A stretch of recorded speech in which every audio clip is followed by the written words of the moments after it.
porque también impactó al bloque neoliberal en el país. Sí. Y algo más, la llegada de Donald Trump a Estados Unidos también aportó al debilitamiento de este bloque neoliberal. Porque esta élite que le apostaba todo a la integración de Estados Unidos, pues llega Donald Trump y dice, no quiero nada con los mexicanos, empieza a cuestionar el Tratado de Libre Comercio. Entonces ese modelo de integración a Estados Unidos pues se quedó sin base material y simbólica para un discurso. Y esto nos pone en una situación medio complicada porque estas derechas oligárquicas se quedan sin discurso. Yo no sé qué nos van a plantear, globalización, mercado interno, o sea, pierden la iniciativa política. Y que creo que ahí es donde Andrés Manuel supo aprovechar esta circunstancia. Creo que otro elemento que aportó al triunfo pues fue un pacto silencioso, una ruptura silenciosa incluso dentro del aparato perista. Por ejemplo, sectores de la CTM, de la CROM, de la CNC estuvieron en torno a Andrés Manuel. Y eso obedece a que hay ya un desmontaje, un desmantelamiento del aparato corporativo, ¿no? Eso también incidió. De acuerdo, pero eso es lo que yo digo. O sea, la crisis es institucional, abarca todos los aspectos, ¿no? Nada más que aquí yo no sé si podamos coincidir, pero me da la impresión que estamos de cara a una especie de revolución pasiva. Es decir, hay una élite consolidada en torno a Andrés Manuel que tuvo la capacidad de capturar la demanda, el sentir, la expectativa social y la administra. ¿Sí? Porque cosas peculiares en la coyuntura electoral es que prácticamente todos los actores, todos los bloques electorales se corrieron al centro. Ese es un aspecto en común. Digamos, el PRD se va con el PAN, Andrés Manuel se va con los bloques de panistas y priistas, en fin, todos se corren al centro. Y otra particularidad del proceso electoral es que estuvo desideologizado. Nada más veamos los discursos de Andrés Manuel, nos habla de pequeños programas, el apoyo a jóvenes, apoyo a las personas de la tercera edad, pero no nos habla de las grandes líneas de política pública, no nos habla de las directrices de un estadista, que a mi juicio está mostrando una debilidad que es producto de este nuevo pacto que hay ahí, procesando cómo se superan las múltiples crisis del país, ¿no? Toño y luego Panchito. Sí, yo más que nada quisiera agregar, y ojalá pueda profundizar el doctor Alejandro, que dos elementos fundamentales a nivel global para la pérdida de hegemonía de Estados Unidos. Uno, en primer lugar, es la pérdida de productividad. Sí. Eso es fundamental. Sin duda. Si lo comparamos con las demás economías, bueno, la productividad china, con todo lo que tiene, como lo acabas de mencionar, con una característica y una intervención del Estado, la crisis ni los despeinó, como dicen, ¿no? Y es un elemento central para poder analizar la descomposición que se da en la hegemonía norteamericana y que se traslada como crisis múltiple y variada en todos los sectores. El otro elemento también que me gustaría que a ver si puedes abordar rápidamente, creo que bueno, es otro elemento fundamental para la pérdida de hegemonía norteamericana y que por supuesto afecta al globo, a los países, al resto de los países, fundamentalmente a México por nuestra relación de casi el 80% de la relación económica, es la cuestión de su deuda, el país más endeudado del planeta. Estos dos elementos creo que, aunados a otros, pérdida de hegemonía militar, armamentos más desarrollados por la Unión Soviética actualmente, la creación o la innovación y revolución tecnológica que está llevando adelante China, con su propio desarrollo, comprando empresas estratégicas de punta. Estos son elementos creo que vienen a determinar el viraje de la economía norteamericana y de ser el paladín del libre mercado hoy se cierra precisamente porque ha sido dañada. Ha sido dañada completamente, gente sin empleo, tú lo acabas de decir, Detroit, de ser la quinta maravilla industrial de poder hegemónico en sus grandes tiempos, es un basurero, porque las empresas, debido a la globalización, mejores condiciones en todos los sentidos, salariales fundamentalmente, ecológicas, pues se trasladaron a otros países, ¿no? Y con la constitución de estas nuevas empresas tipo red, pues se les facilitó todo, ¿no? Entonces, creo que esto, pero más que nada estos dos No, elementos. estoy de acuerdo, totalmente. Panchito y luego A ver, Joaquín. yo no creo que haya fracasado la globalización. Probablemente ha fracasado el esquema que había de economía abierta y de intercambio, pues esa no es la esencia de la globalización. La esencia de la globalización son los bajos salarios. La esencia de la globalización es la pérdida de prestaciones de la gente. La esencia de la globalización es la acumulación, la concentración de capital en unas cuantas manos. ¿De dónde sacamos? Que una política de austeridad. Yo no estoy convencido de eso. Sí. Al contrario, Sí, de verdad. creo que es una nueva forma del neoliberalismo. Y en ese sentido, para referirme brevemente al discurso supuestamente desideologizado de Andrés Manuel, no, es un discurso que enmarcar una ideología, iba a decir enmascara. ¿Cuáles los puntos centrales que ha planteado Andrés Manuel? Austeridad para superar la crisis fiscal y conservar el superávit fiscal primario. Cuestión central desde el punto de vista. No hay incremento de salarios, pero sí hay una repartición de una política asistencialista orientada hacia los individuos. No quiero trato con las organizaciones. Aquí lo dijo muy claramente Claudio Sheinbaum. Nosotros vamos a tratar con los... Y miren que yo, todos saben, que soy partidario sobre todo de Claudio, pero también de Andrés. Pero ¿qué ves? Que van a tratar a través de 30,000 activistas pagados de ir en casa por casa encuestando a las familias. No queremos organizaciones, casa por casa. ¿Y qué sucede eso? Una cosa diferente. Eso es una nueva forma de clientelismo. Yo creo entonces, y tampoco es desilusionado su acercamiento al PS, tampoco. Ya no ha vuelto a mencionar, Andrés, nada de la Revolución Mexicana. ¿Cuál es la diferencia? Sí, es importante. La intervención del Estado en la economía. Pero esa intervención del Estado en la economía es para reforzar el capitalismo actual. Que no hay detrás de grupos de él. ¿Cómo no? Ahí está Olivia Sánchez Cordero, que viene del Banco de Banorte. Banorte. Está Romo. Ahí está el grupo de Cedillo, caracterizado por Esteban. Esteban. Sí. Por- Entonces, yo no sé de dónde sacamos que no hay ideología y que no se puede empezar a señalar críticamente algunas cuestiones diferentes. Entonces, creo que nosotros necesitamos reflexionar y quitarnos exactamente ciertos esquemas y clichés.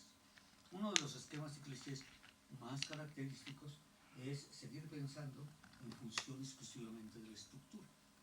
Y como dice el compañero primero que habló, el Demetrio. problema es un problema cultural.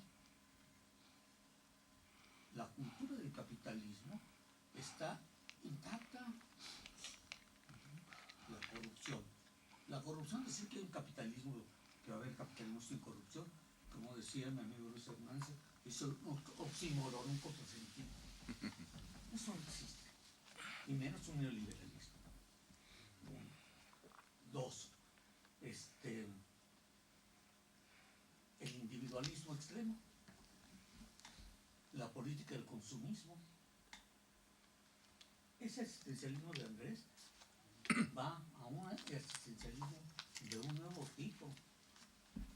Por esa razón, yo creo que nos obliga a pensar, ¿en serio? Rompiendo clichés. El otro día lo discutía con Alberto Anaya de estructura y superestructura. No, es que la superestructura. Pero tú no entiendes el papel que juega la cultura. Porque a final de cuentas, ¿cómo explicamos a partir de la estructura neoliberal de los gringos el triunfo de Trump, si no es por la cultura. Lo dijo muy bien Daval, si no es a partir de la cuestión evangélica, si no es a partir de una nueva forma que nos registramos, que la izquierda no registra porque no quiere pensar ni quiere analizar la importancia de los deportes y de otras formas de manipulación ideológica. ¿Ustedes no ven películas lindas de esas superficiales románticas? Todo el día. Ya estamos jubilados, pero aquí, pero miren, la cultura linda es el darnos otros valores. Un ejemplo, el hedonismo.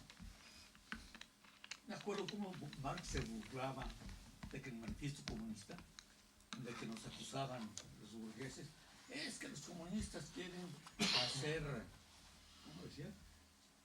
Comunes a las mujeres. No son las comunes las mujeres.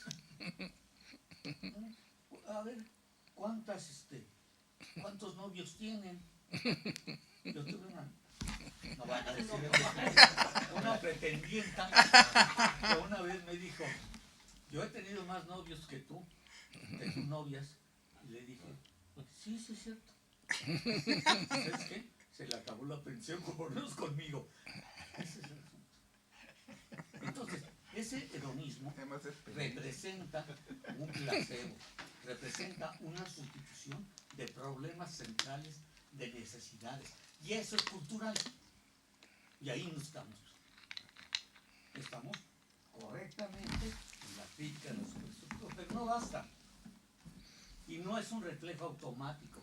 La estructura económica en la superestructura tiene su propia dinámica de desarrollo. Por ejemplo, esto que me estaban diciendo lo dijo muy bien David. Triunfadores y no triunfadores. Triunfadores. El vaquero norteamericano, que además es asexual. Ya el muchacho se derrite, ya me voy a dar su caballo, se va. Tiene un escrito extraordinario que se llama el vaquero norteamericano, el vaquero cowboy, un mito universal. Sí, es un mito. Ganadores y perdedores, pero los ganadores tienen que ver con lo que nos hacen creer que son ganadores. Y eso tiene un origen, tiene el origen de los calvinistas. No dice Juan Calvino, no, ya Dios en su infinita omnipotencia sabe quién va a ser pecador, quién se va a salvar. ¿Y quiénes están? Para hacerse rico y demostrar. Bueno, ya.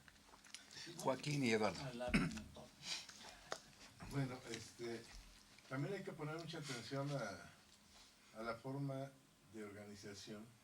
Se supone que una vez ganando, Andrés Manuel tendría que estar preocupado de cómo crear una estructura que le dé soporte a su política, es decir, su partido, ¿no?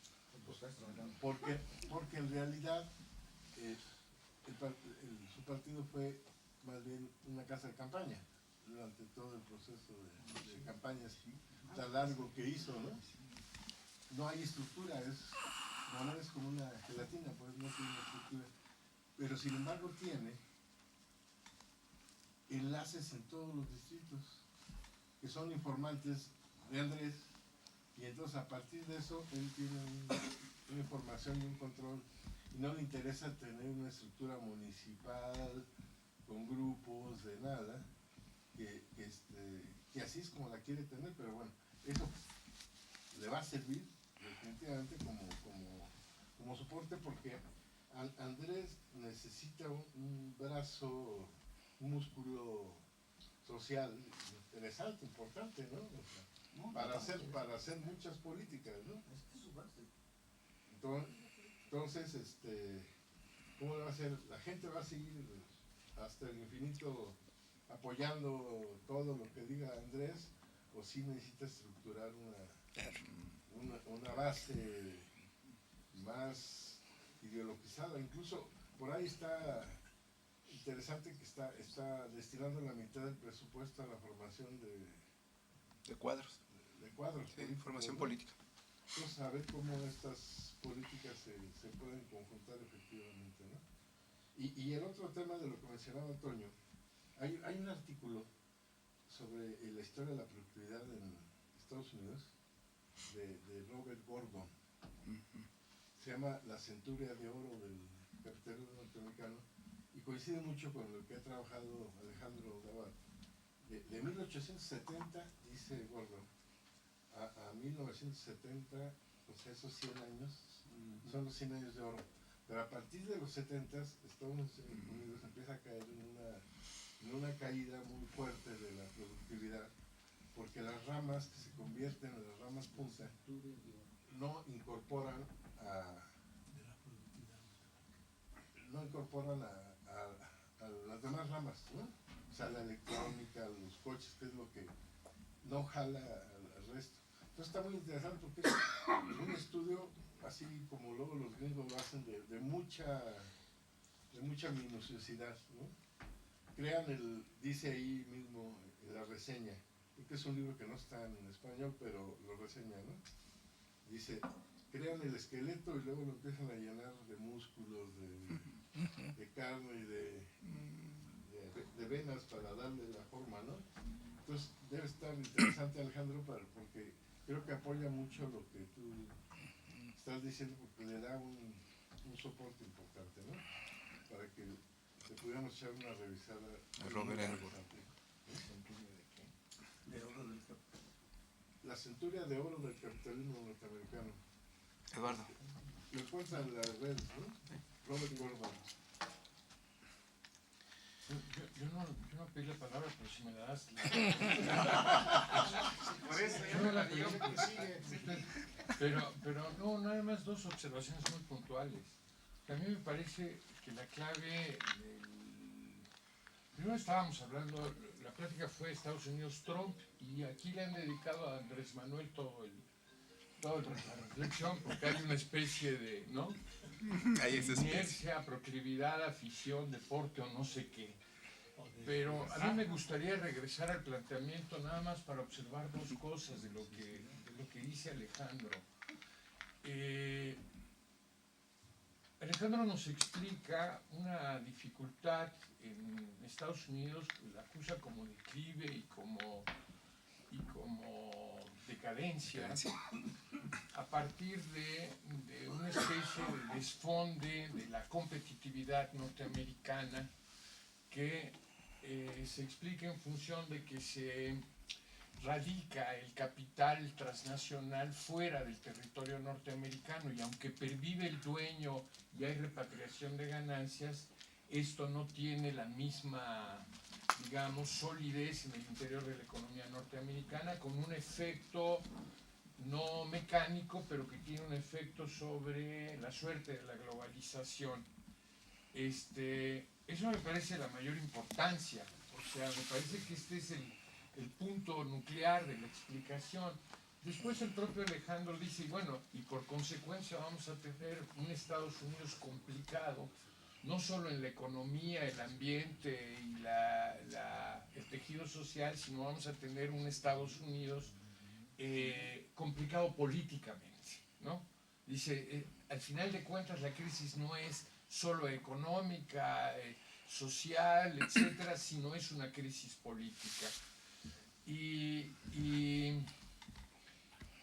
quiero tomar esto para decir que un capitalismo que empieza a dejar de ser plenamente útil para el Reino Unido, para Estados Unidos como ejemplos capitalistas, pero también para Japón y en algún sentido para China, afectado por el declive de los países capitalistas avanzados, es una globalización complicada, ¿no? Tal vez a esto se refiere cuando habla de la decadencia neoliberal como consecuencia de la decadencia norteamericana, o vis a vis, no es una consecuencia directa, pero vis a vis es la decadencia norteamericana, una decadencia neoliberal.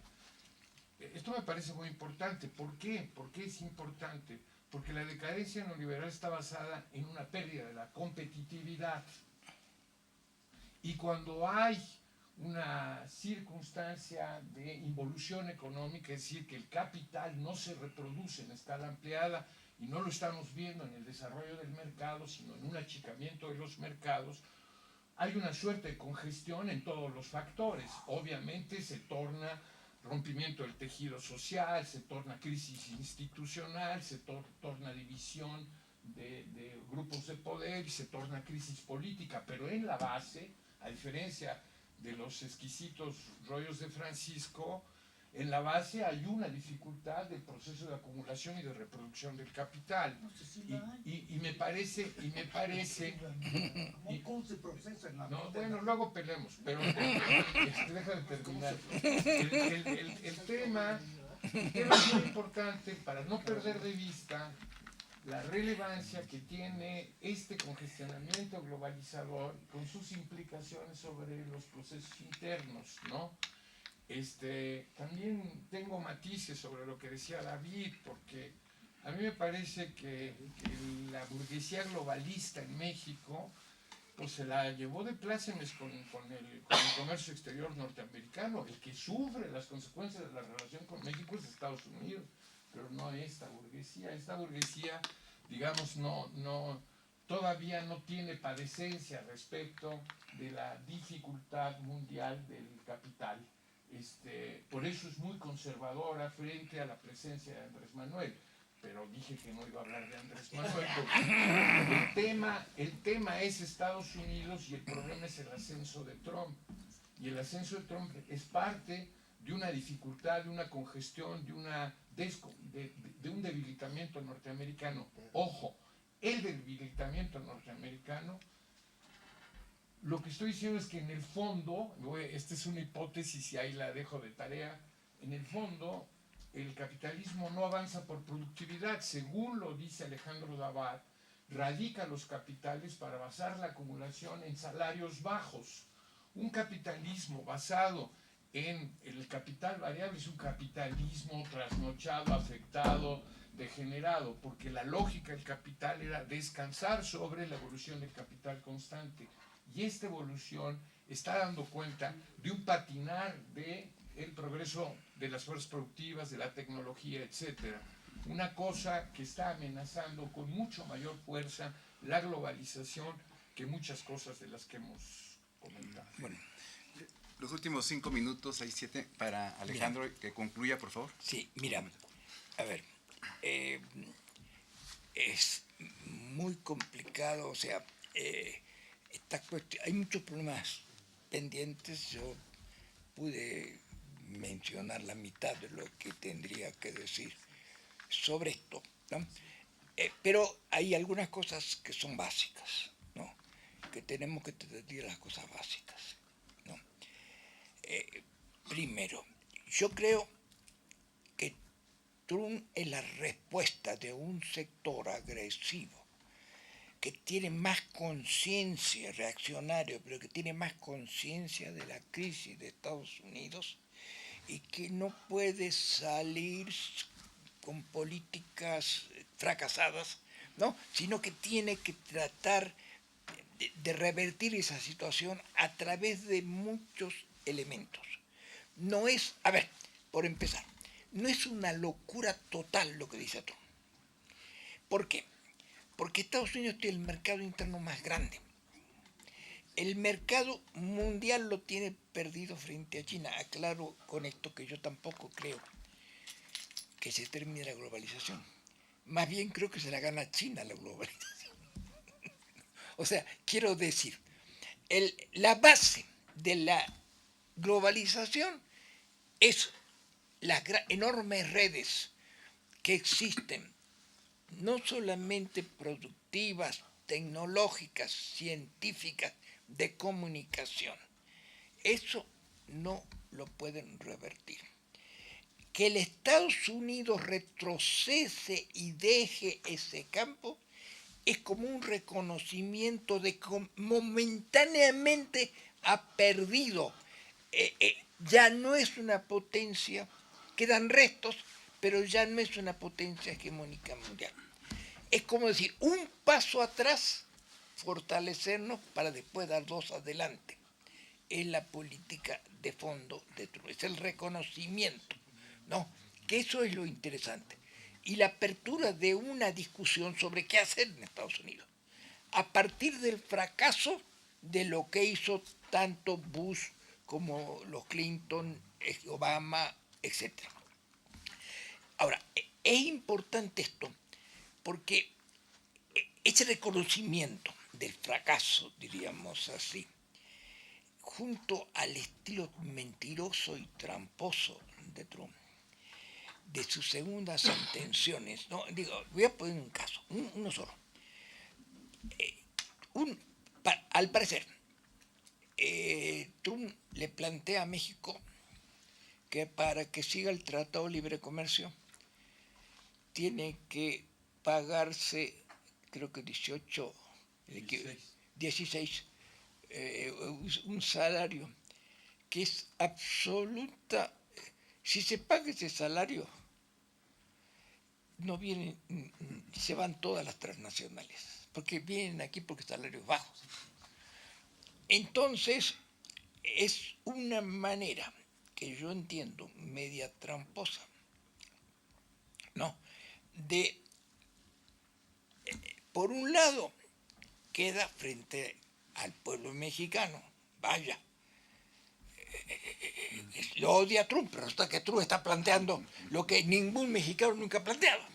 No, es un benefactor de la sociedad mexicana. No. Líder del proletariado. Sí, no, es una cosa inviable. Es como una jugada que él hace, ¿no es cierto?, ¿no? En el fondo, para que las pocas empresas que puedan pagar eso se quedan y las otras se vuelvan. Más si él ofrece bajarle los impuestos, ¿no? Para que la tasa real libre de ganancias se eleve, ¿no es cierto?, y a los que vuelven deducciones especiales de impuestos.